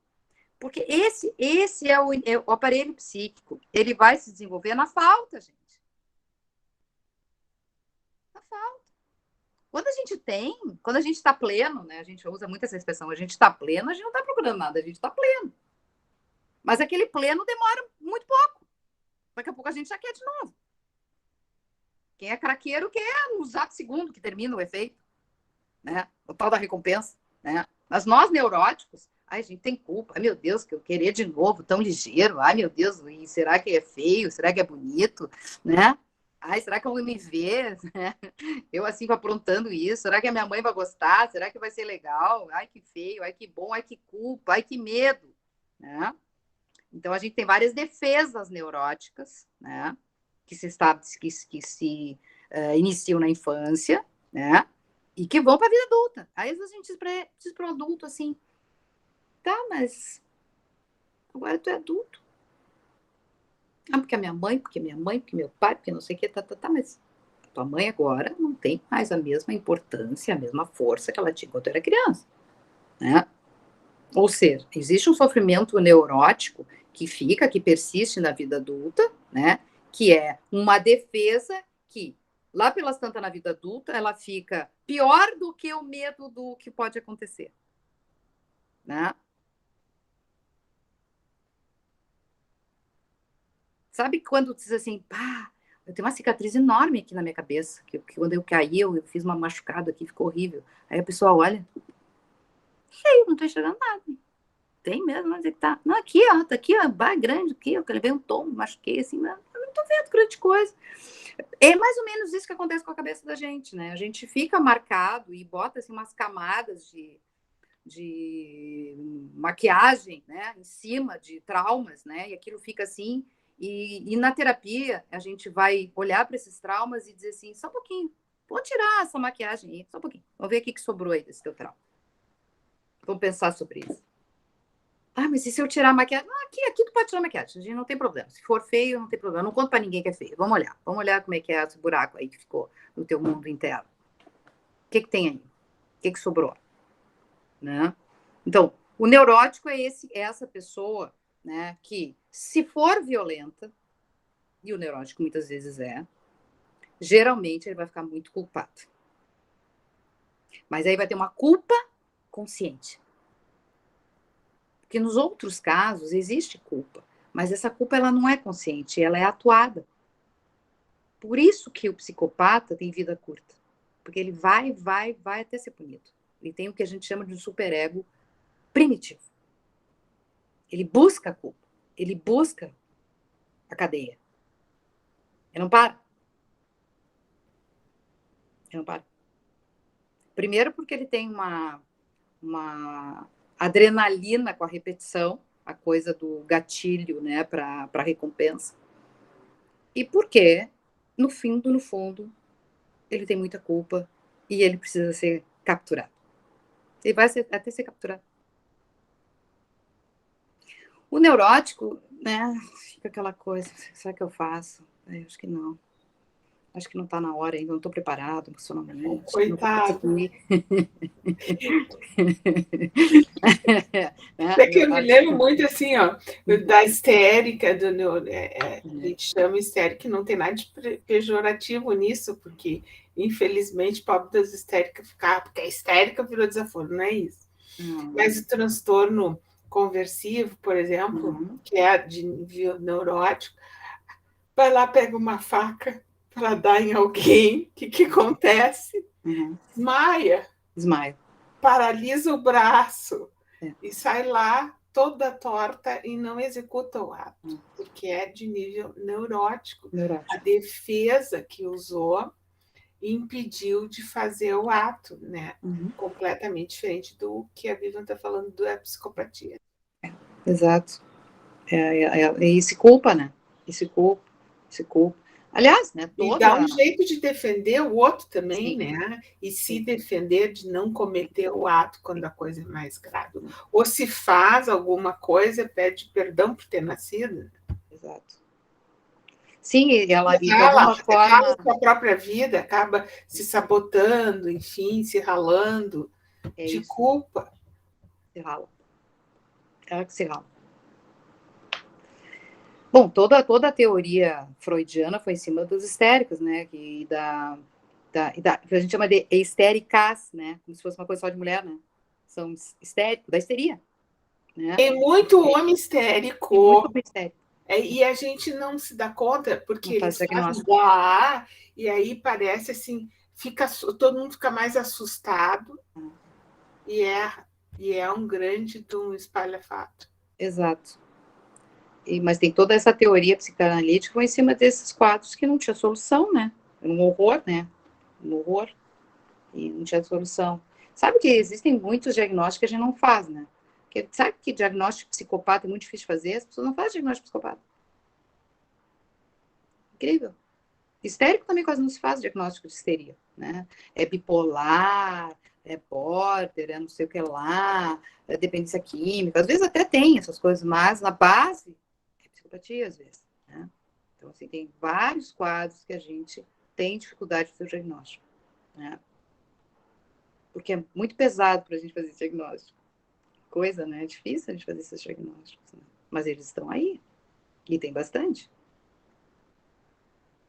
Gente, já falei demais, agora vocês falam um pouco, me perguntem. Tá indo bem, assim? Ótimo, tá super bom. Tá bom, tô gostando. Deu para aprender bastante, prof. Deu? Tá bom. Eu diria, assim, que tá uma palestra, uma conversa cheia de vida. Ah, pois é. Cheia de vida, apesar do assunto ser difícil e árido, a Vivian conseguiu faz parte, né? botar a vida na história, que esse conceito que ela está falando de vida, de ligar, enfim. Mas eu estava pensando aqui na questão nós, os profissionais da saúde, vocês médicos, que vão ser, independente da especialidade que seguirem, vão se deparar com esse tipo de situação de violência intrafamiliar, não tem como escapar disso. E a gente precisa instrumentalizar vocês e auxiliar vocês a estarem atentos aos sinais e também poderem perguntar. Né? A gente fez uma pesquisa muitos anos atrás, assim, sem compromissos maiores, e uma aluna da graduação fez um questionário e sentou ali durante uns 3, 4 meses com as mulheres que estavam aguardando consulta na ginecologia ali no Clínicas. Várias perguntas e tal.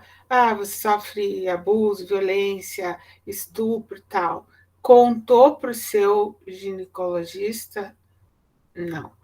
A grande maioria, não. Né?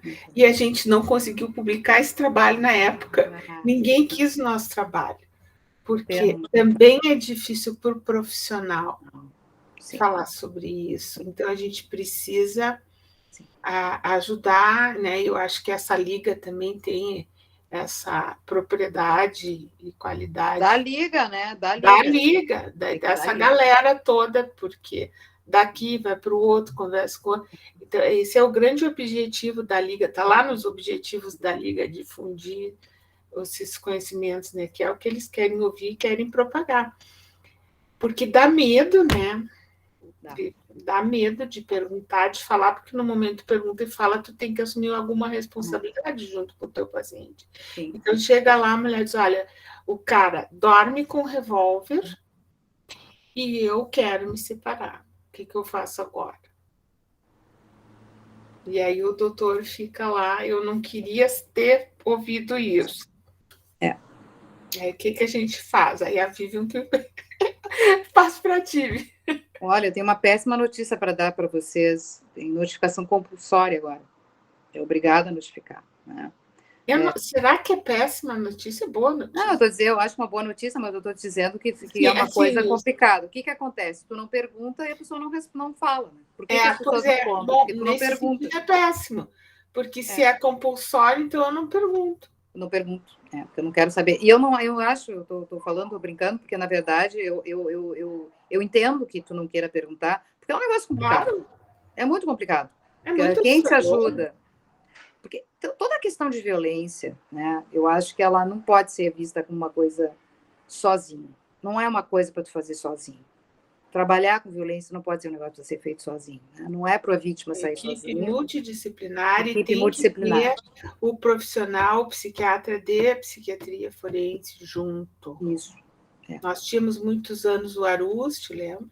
Uhum. E quando se está em instituição, a coisa fica um pouco mais fácil. Mas e quando é no consultório particular? Aí liga para o colega, faz consultoria com o colega, se lança a mão dos recursos que tem, que hoje já tem. Claro, a gente pode fazer, como é que eu vou te dizer? O que acontece no consultório? Eu acho muito difícil chegar no consultório um caso assim. Talvez na instituição a gente chegue com casos assim. Né? No consultório, o teu paciente vai te contar alguma coisa abusiva e que tu pode tentar, no primeiro momento, ajudá-lo a sair disso. Né? Tu pode dizer para o teu paciente, olha, eu estou acompanhando essa situação contigo, e às vezes eu digo, olha, esse é um caso de denúncia compulsória, viu? Eu vou te dar um tempo para tu pensar sobre esse assunto. Senão eu vou ter que te denunciar teu companheiro. Para te dizer que isso é crime, isso não é fantasia, não é papinho, não é nada. Isso é crime. O que tu está passando é crime. Né? Então, nós temos duas alternativas. Ou tu tenta sair dessa situação de crime, né, que tu tá te envolvendo, porque às vezes são situações assim, aquela coisa, né, que não é assim ainda, um abuso, né, mas tá indo, né? Exato. E a jovem entrando numa relação nova. Eu te pago, mas depois tu tem que pagar no meu cartão as coisas que tu comprou, não sei o que lá, e tu tem que ressarcir. Quem sabe tu fica sem cartão, tu vai ter um cartão só nosso, que tu pode gastar à vontade, coisas assim, né? Então, isso eu acho mais frequente no consultório. Me acontece isso. E eu tento trabalhar com a vítima para que ela saia. Tá? Já me aconteceu da vítima sair do consultório. Sim. Já me aconteceu. Sim. Mas a minha parte inicial eu fiz. Olha, aliás, não é tão incomum, né? Abandonar o tratamento, porque ou se tratar em partes. Sim. Né? A pessoa vem, consegue ver alguma coisa, vai embora, nos abandona, tá louca. Não quero isso aí, essa profissional tá maluca. Daqui a pouco volta. E situações assim que a pessoa tá e não se dá mais conta. Isso é muito difícil, tá me lembrando um caso, e é como eu dizia, democrático, não tem nível social, bom, tudo.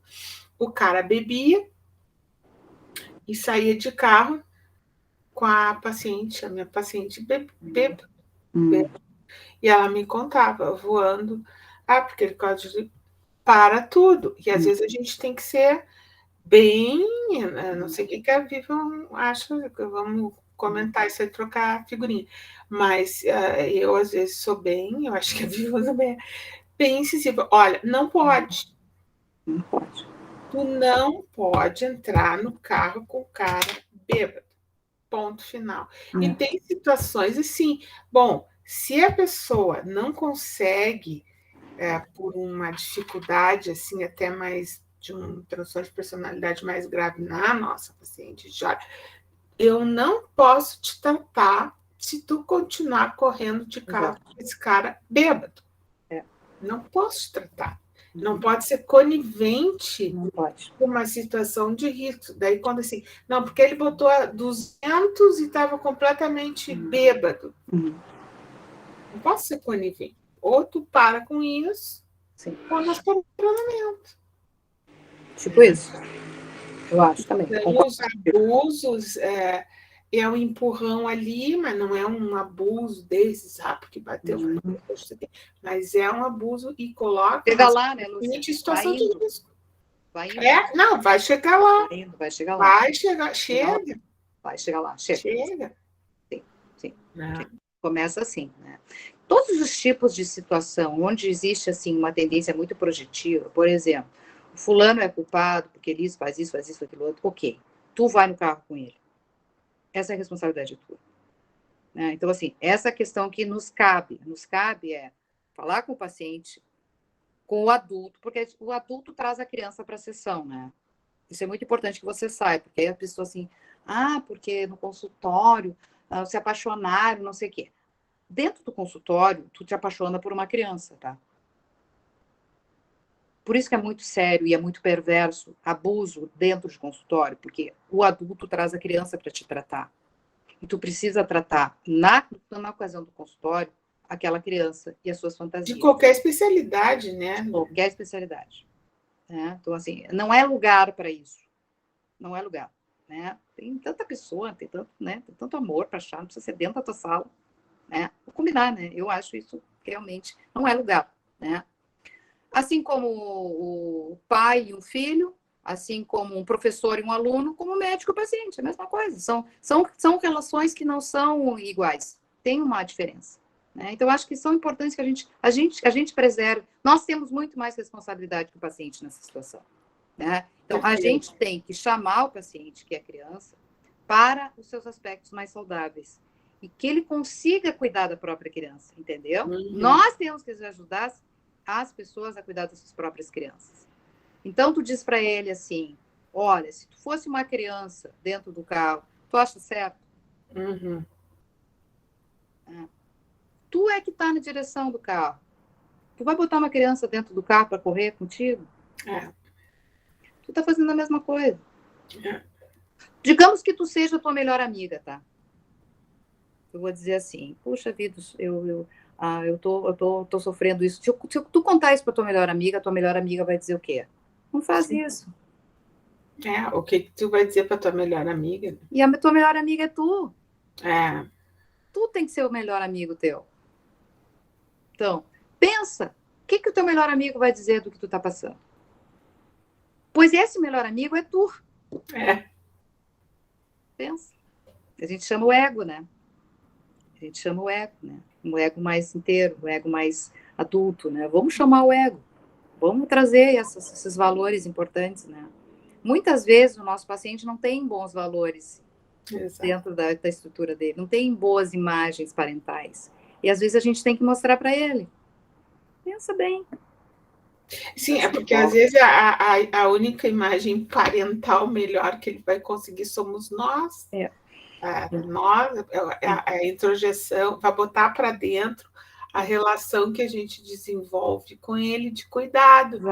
Exatamente. E isso significa, né, Lúcia, muito mais setting do que papo. É muito mais importante para esse paciente que não tem bons modelos, ele ter um setting seguro, calmo, rotina. Tu tá lá, tu tá no mesmo horário, tem a mesma atitude, tu não perverter, tu não inverter as coisas, tu não rechaçar o teu paciente, tu ter aquela atitude continente, é a coisa mais importante, muito mais importante que qualquer coisa que tu diga. Exatamente. O setting é aquilo que a Aurora botou o Bowlby ali, né? O acolhimento, né? A escuta. Sim, é o consultório, é o horário, né? Tu vê assim, isso é uma das condições muito importantes para uma pessoa ser um terapeuta, ela tem que ter essa condição de ter essa regularidade.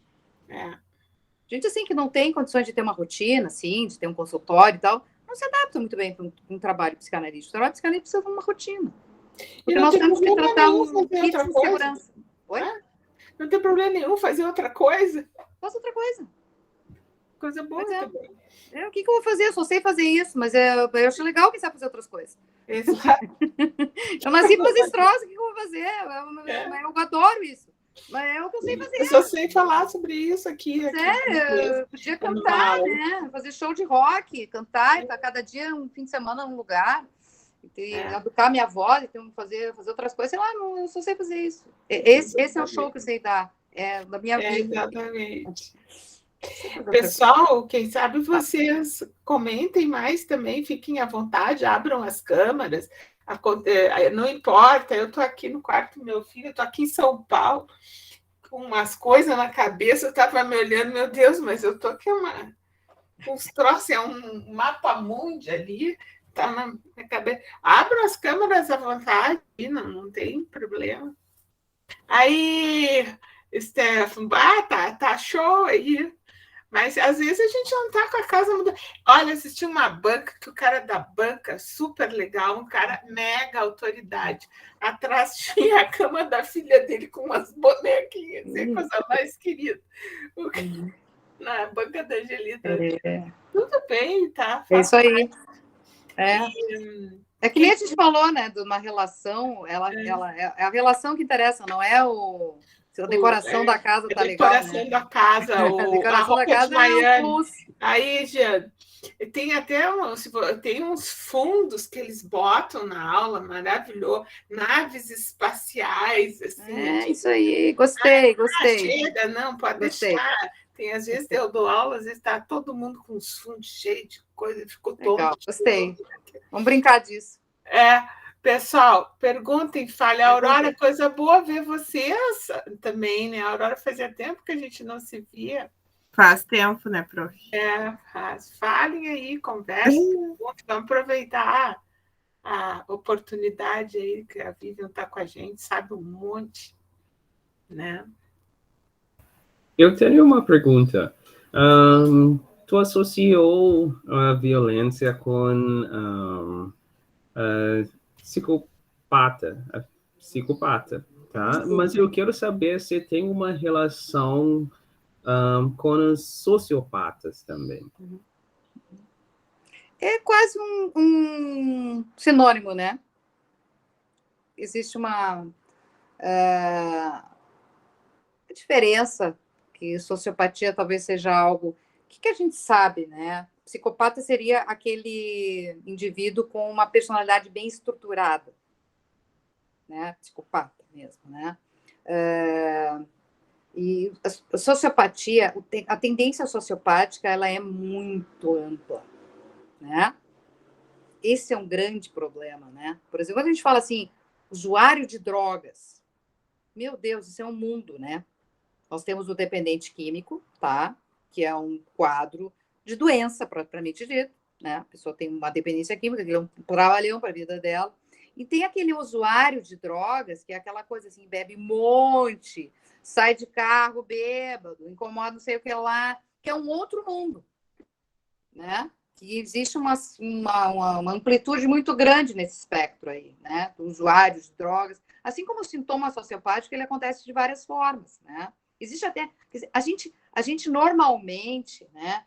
A nossa sociedade valoriza o traço sociopático, vamos combinar, né? A gente valoriza muito o traço sociopático. Isso é uma coisa triste, né? É o bacana. É o bacana, é o cara frio, é o cara que pega várias mulheres, várias, não tem nome aquelas pessoas, né? Tem que pegar alguém, tem que pegar alguém. É um predador, né? Esse comportamento predador é uma coisa muito valorizada, às vezes até do ponto de vista em determinados tipos de profissão, né? O cara que é mais frio, o cara que está interessado na venda, o cara que está interessado em colocar, né, irresponsavelmente o seu produto a qualquer preço, né, ganhar mercado, né? Algumas empresas são extremamente responsáveis, tá? Mas ninguém está brincando, né, quando a gente está vendendo coisas, né? A venda é importante, né?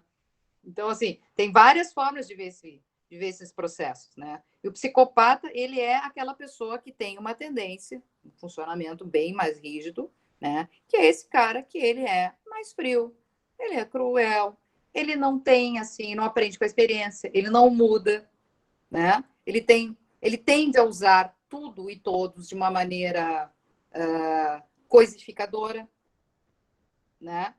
Por isso que muitas vezes, por exemplo, o psicopata, essas coisas, por exemplo, assim, de escolha sexual, ele tem uma variedade de escolhas, né? Ele tem uma pansexualidade, né, interesseira. dependendo do que interessa, ele pode ser isso ou pode ser aquilo. Né? Ele é tudo que interessa. Então, por isso, o comportamento violento do psicopata está muito associado, porque o psicopata ele não vê o outro como alguém, ele vê o outro como uma coisa, faz parte da personalidade dele. Então, ele arrancar coisas do outro, ou se vingar do outro, ou matar o outro, ou esquartejar o outro, para ele, não tem diferença. Pelo contrário, às vezes até um troféu, né? Os psicopatas, assim, mais renomados, eles chegam na cadeia com 50 homicídios nas costas, aquilo ali é uma grife, né? Sim, não tem empatia, não é capaz de empatia, né? Não consegue se botar no papel do outro, né? E usa o outro como uma presa para o meu interesse. Claro, existem graus nisso, né? Existem graus. Sim. Né? Existem graus. Eu posso achar assim, poxa vida, eu preciso vender hoje, sei lá, eu tenho uma meta de venda hoje.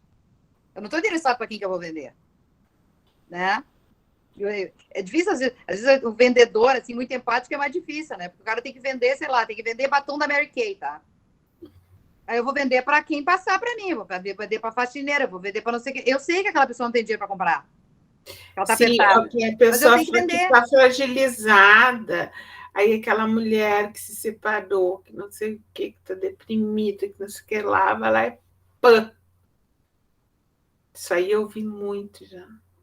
A pessoa gasta, não pode, mas está gastando por impulso, e quem vende lucra com isso, né? E não está nem aí com o dinheiro do outro, né? Estratégias para vender desvender. Total, faz parte do jogo. Mas tem um jogo sociopático muito perigoso na nossa sociedade, muito aplaudido. Que a gente não nota e às vezes a gente embarca. Essa de vendas, compras e vendas, isso aí tem todo... Sim. Bom, tem todos esses algoritmos. Às vezes eu começo a procurar uma coisa, daqui a pouco chove daquela coisa. Porque a gente já aprendeu, né? Começou o Facebook e Google e não sei o quê, a gente caiu muito nos algoritmos. Psicopata, gente, todo mundo cai. Todo mundo cai. A delegada cai no papo do cai. Coitado, mas coitado. Cai. Coitado. Todo mundo cai. O cara diz ali, entra, bota o nome do teu filho, diz que tu tá com um telefone novo, tarará, tu fica conversando com o cara. Mãe, tô com um telefone novo, tarará. Tu conversa com o cara, tu cai. É uma coisa séria. Isso tu falou é importante, pessoas com muita experiência caem, vão se dar conta depois. Eles conseguem vender o que tu quer ouvir, gente. Eles vendem o que tu quer ouvir. O Maníaco do Parque, tá? O Maníaco do Parque é um antológico bandido brasileiro, né? Que matou e esquartejou um monte de mulheres. Ele saía na rua, ele todo meio bonitão, dava de patins, assim, tinha um tipão, assim, e contava para as mulheres que elas tinham muito jeito para modelo, que elas eram lindas. Pegava no ônibus, a mulher descia do ônibus com ele, ia para o meio do parque, no meio do mato, para tirar foto com ele. Gente, quem que cai nisso? É impressionante. Ele contava essa história. Uma das histórias era um dia da Copa do Mundo, um dia do Jogo do Brasil, não tinha ninguém na rua, tinha uma mulher na parada do ônibus. Ele foi, direto na guria da parada do ônibus. Triste, solitária. Não tinha ninguém para ir ver o jogo. Pegou ela pela conversa. Mas eu estava pensando uma coisa que eu até tinha notado, assim, que a gente se confunde, muita gente da nossa área médica se confunde, porque o psicopata é uma doença mental. Está lá no DSM. Transtorno de personalidade. Transtorno de personalidade antissocial. Isso. Está lá. Isso, aí, bom, mas aí ele matou, mas ele é doente. Pois é. E para onde é que esse cara vai? Ele é doente. 10 da noite com essa discussão. Mas ele é doente. Mas como? Nós vamos até amanhã nisso. Eu gostei muito daquela tua frase. Qual? Eu adorei tudo. Mas aquela tua frase que no IPF é o destroço da pessoa, né? Aqui tem o IPF de um lado, e aqui tem o psicopata, né? Mas daí as pessoas começam a se confundir. Não noto, às vezes, assim, tá, ele matou lá o Botkiss agora. Tá sendo julgado. Mas ele tá, então o fulano lá, ele tem um transtorno de personalidade antissocial. Isso é doença, mas então por que ele vai para o presídio se ele é um doente? Eu vou te explicar bem facilmente. Está bem resolvido. Tá? E acabou a dúvida. Eu vou te explicar. Como é que eu resolvi para mim? Tá. Nós temos uma coisa na nossa legislação que complica tudo isso, que é o semi-imputável. Tá? Pois é. O que acontece? Os juízes, às vezes, querem mandar os psicopatas para o IPF porque lá é lugar de doente mental. Essa é a teoria. Quer dizer, eles botam a raposa para cuidar das galinhas. Coitados. Bota psicopata no meio do doente mental, tu já viu.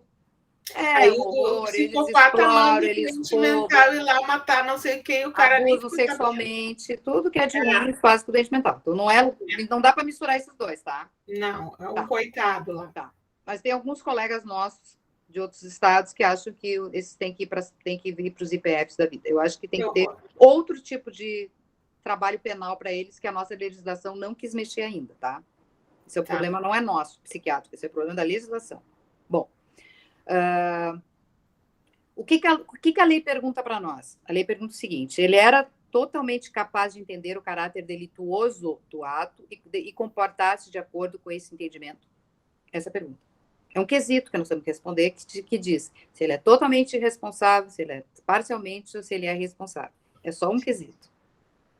Mas aí vem a coisa que botam na parede. Mas ele é um doente. Não, ele não é doente. Ele tem totalmente... Ele consegue entender o caráter delituoso do que ele está fazendo? Sim. Sim. Ele poderia portar-se de uma maneira diferente, sabendo que aquilo é crime? Sim. Sim. Então ele é responsável. Então ele é responsável. Não interessa se ele tem lá o diagnóstico no CID, no DSM. E tem mais, pessoal, gente, a coisa mais séria, assim, que nós temos CIDs que não tem tratamento, gente. Sim. O não tem tratamento. Não tem. Vocês querem botar doente mental para se tratar? Não tem tratamento. Prof, mais uma vez eu fui fazer uma experiência na cadeira de saúde e sociedade, e daí eu fui num grupo de apoio psicológico a homens agressores de mulheres. Lá no foro, lá, que era uma pena que eles tinham que cumprir. E daí todos justificaram o que eles faziam, que no caso eu não sabia o que era, porque não tinha acesso, de uma forma completamente... Tu saiu de lá convencida. Eu acreditei em todos. Eu tava assim... Isso aí. É isso aí. E daí eu fiquei pensando como esses caras, essas pessoas, né, são muito relativizadores, assim, e se tu vai indo pelo bom senso, tu vai entrando no jogo e... Tu entra no jogo. Por isso que a vítima entra no jogo, porque tem o Bolas tem um trabalho que ele diz que eles transformam a vítima no cabeça oca. O cara, nessa hora, ele não consegue raciocinar. Ele leva o teu dinheiro, ele leva tudo que tu tem. Aqueles caras que pegam as velhas na fila do banco e dizem que vão perder o cartão. A pessoa não... Daqui a pouco ela vai ali, perdeu 10 mil reais, perdeu o cartão, perdeu a dignidade. Ela perde a dignidade, não é só o dinheiro. Gente, perde a dignidade. O cara é desembargador aposentado e deu 10 mil reais para um cara. Uns negócios doidos.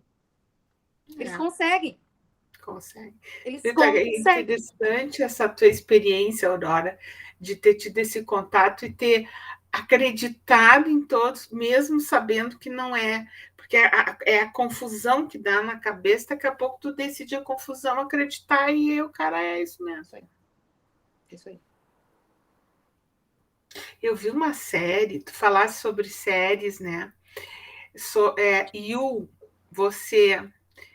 Eu não sei se tu viu essa série. Não vi toda, mas eu tenho que ver. Comecei a ver, eu achei assim, não é das séries que eu gostaria de ver espontaneamente, mas eu achei interessante ver para estudar o caos do cara, né? E é a repetição de matar, até que ele encontra uma, não vou dar um spoiler assim, mas uma mais que ele. Sim. Aí casa com ela, é uma coisa assim. E a gente gosta dessas séries, muito bem feita a série. A gente gosta desse psicopata, porque eles realmente são muito charmosos e conseguem enrolar todo mundo. A gente não tem que não cai. A galera tá indo embora. Eu acho que estão nos dando um recado. Acho que deu, né? Vai ficar eu e tu. Só tem graça que termina. Tu aqui até amanhã de manhã. Estão maratonando aqui. Maratonando isso, Aurora. Eu e ela, a gente faz muito tempo que a gente não se fala, a gente tá com saudade. O gigolô americano com o Richard Gere. Pelo amor de Deus. Bota o Richard Gere com... não dá, né? Poucos anos. Realmente. E mulher psicopata também, né? Mulher psicopata faz um sucesso. Tem mulher psicopata, tem mulher bandidona. Lili Carabina, te lembra? Foi a primeira que eu ouvi falar, fiquei muito impressionada. Mulher, gente, acho que tinha, né? Homem, quando o cara quer se separar, tem casos clássicos. Eu me lembro de uma atriz, a Dorinha Duval, que era uma pessoa normal, atriz, tudo muito bem. Daí o cara foi à praia, pegou um revólver e matou o cara. Foi um caso incrível esse. Verdade. Temos. Bom, mas eu acho que nós vamos ter que... Acho que deu, né? Sim, daqui a pouco. Ano que vem continua. Tá, gente? Achei tri bom, gente. Vocês gostaram? Deu assunto até 10 horas. Acho que foi bom, né? O assunto foi incrível. A gente pode fazer parte 2 depois. A gente dá um descanso para viver um tempo. Tá. Aí a gente faz a parte 2. Me convidem. A gente pode fazer uma série, porque ela tem comentado séries também, né? Sim. É legal aproveitar isso que vocês já estudaram, né? Eu tenho pensado assim muito nisso, assim, o que vocês já estudaram para dividir com eles, não assim ter que fazer um assunto novo. Não. Eu te falei sobre esse assunto de vocês. Eu falo 2 dias. Eu falo 2 dias sem parar. Tem muito assunto para falar sobre isso. Eu acho que o legal é para eles e a gente conversando, eles também acham legal. É a experiência de vocês, assim. Né? Sim, o assunto é muito amplo. Tem várias coisas que a gente pode falar. Sim. Então, sim, eu acho que a gente precisa mais 10 vezes. Mais 10 vezes. Tá bom. Então, sabe o que eu acho legal, gente? É que os médicos geralmente não estudam esse assunto. Quem estuda esse assunto geralmente são outras áreas afins. Exatamente. E a gente da área médica, a gente tem dificuldade com essa área, tanto que o assunto de psiquiatria forense sempre é um assunto que é difícil da gente colocar dentro do currículo. E olha que mesmo o nosso departamento, que se chama Departamento de Psiquiatria e Medicina Legal, vamos combinar que quando a gente passou meio assim, acho que passou meio batido. Tinha a galera da infantil ali, a Lucrécia, que pegava pesado no abuso infantil, mas eu não me lembro de uma presença assim, não sei se tu guardou alguma... convidadíssima para alguma outra coisa ali. Liticine. Gostei. Liticine, já gostei.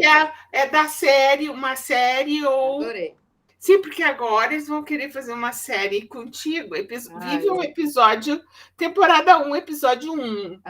Eu adoro também, vejo vários. A gente fez o do Round 6, né? Pois Round 6 a gente fez, né? Foi um dia horroroso, choveu, não estava nem muito bem naquele dia. Mas aqui é uma série incrível, né? É uma série incrível. É uma série que fala transita nesses assuntos todinhos aí, né? De uma forma muito contemporânea, achei bem interessante. Mas olha, gente, estamos juntos, pode me convidar, eu adorei. Com o Richard Gere. Bom, já deu. Tá, para de gravar, Stefan. Lúcia Helena, tu é de outra geração, não tem nada a ver com o Richard Gere, Lúcia Helena. Mas ele é um advogado, esse filme vale a pena. Mas eles viram Iluminado, eles que adoraram a ideia, e eles sabiam um monte do Iluminado. O Gigolô Americano é um baita filme mesmo. Não, tem um outro do Richard Gere, que ele é um advogado, que ele defende um cara que matou um padre. Não vou dar spoiler, mas esse filme tu tem que ver. Ele defende um cara que matou um padre abusador e o cara que ele defende é todo tortinho, fala todo tortinho e é um doente mental e não vou falar mais nada. Procura lá no Eu acho que eu vi esse filme, mas eu vou ver de novo. Se eu ouvir, vou ver de novo. Fantástico. Vê esse filme, vê se não é um filme legal de gente conversar com eles. Eu vou interromper o agora. Tu corta essa parte, tá? Tu edita a gravação.